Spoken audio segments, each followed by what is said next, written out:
ನಮಸ್ಕಾರ ಎಲ್ಲರಿಗೂ. ನೀವ್ ಇವಾಗ ಜಾತ್ರೆ ನೋಡಿದ್ರಲ್ಲ, ಅದು ಈ ಗುಡ್ಡದ ಮೇಲೆ ನಡೆಯಕ್ ಕುಂತೈತಿ ನೋಡ್ರಿ. ಅದು ಯಾವ ದೇವರ ಜಾತ್ರೆ ಗೊತ್ತೇನ್ರಿ? ಶ್ರೀ ಶಾಂತೇಶ್ವರ ದೇವರ ಜಾತ್ರೆ, ಸುಕ್ಷೇತ್ರ ನೆಲ್ಲೂರು. ಇಲ್ಲಿ ನೋಡ್ರಿ, ಶಾಂತೇಶ್ವರನ್ ಪಾಲ್ಕ್ ಹೊಂಟೈತಿ. ಇದು ಶಾಂತಗಿರಿಯಿಂದ ಆ ಗುಡ್ಡದ ಮೇಲಿರುವ ದೇವಸ್ಥಾನಕ್ಕೆ ಹೋಗುತ್ತ ನೋಡ್ರಿ. ಇಲ್ಲೇ ಗುಡ್ಡದ ಮೇಲೆ ನಡ್ಕೊಂಡ್ ಹೊಂಟಿವಿ. ಇಲ್ಲೇ ಮೆಟ್ಲು ಕೂಡ ಮಾಡ್ಯಾರ ನೋಡ್ರಿ. ಇಲ್ಲಿ ಸುತ್ತಮುತ್ತ ಹಳ್ಳಿಗಳ ಭಕ್ತರಿಂದ ಭಜನಾ ಮೇಳಗಳು ಕೂಡ ಬರ್ತಾವು.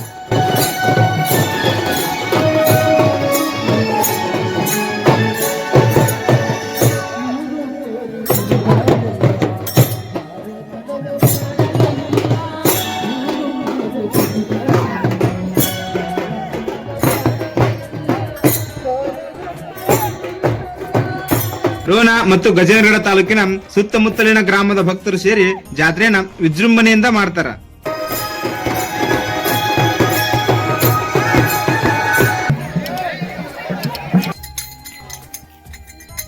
ಇಲ್ಲಿ ಬೆಟ್ಟದ ಮೇಲೆ ನಾವು ಹಲವಾರು ದೇವಸ್ಥಾನಗಳನ್ನ ಕಾಣಬಹುದು.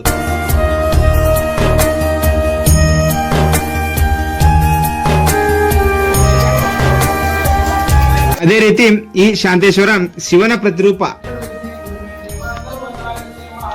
ಈ ಜಾತ್ರೆ ಒಳಗ ಇನ್ನೊಂದು ವಿಶೇಷ ಏನ್ ಗೊತ್ತನ್ರಿ? ಈ ವಸ್ತು ನೋಡ್ರಿ, ಇದಕ್ಕ ಕಿರಿಕಿರಿ ಅಂತ ಕರಿತೀವಿ. ಇದು ಬಾಳ್ ಫೇಮಸ್ ನೋಡ್ರಿ ಈ ಜಾತ್ರೆ ಒಳಗ. ದಕ್ಷಿಣ ಕಾಶಿ ಎಂದೇ ಪ್ರಸಿದ್ಧಿ ಪಡೆದಿರುವ ಕಾಲಕಲೇಶ್ವರ ಮತ್ತು ಮಾಕುಟೇಶ್ವರ ಮತ್ತು ಶಾಂತೇಶ್ವರ, ಈ ಮೂವರು ಅಣ್ಣ ತಮ್ಮಂದಿರು ನೋಡ್ರಿ.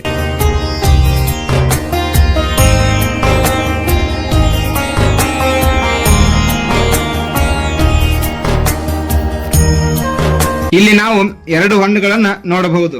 ಒಂದು ಸ್ನಾನ ಮಾಡೋದು, ಮತ್ತೆ ಇನ್ನೊಂದು ಕುಡಿಯೋ ನೀರಿನ ನೋಡ್ರಿ. ಈ ದೇವಸ್ಥಾನಕ್ಕೆ ಬಂದಾಗ ಇಲ್ಲಿರೋ ಗಂಧಾನ ಹಚ್ಕೊಂಡು ಹೋಗು ಖುಷಿನ ಬೇರೆ ನೋಡ್ರಿ.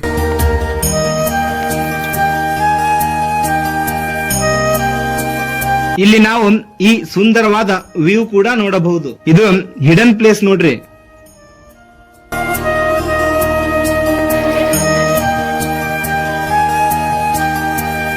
ಇಲ್ಲಿ ಇನ್ನೊಂದು ವಿಶೇಷ ಏನಂದ್ರ, ಇಲ್ಲಿ ಗುಡ್ಡದ ಮೇಲೆ ಬೋರ್ ಕೂಡ ಹಾಕ್ಸ್ಯಾರ, ನೀರ್ ಕೂಡ ಆಗೈತಿ. ಗುಡ್ಡದ ಮೇಲೆ ಬೋರ್ ಇರುದು ಎಲ್ಲಾರ ನೋಡಿರಿ ನೀವು? ಇದು ವಿಶೇಷ ನೋಡ್ರಿ.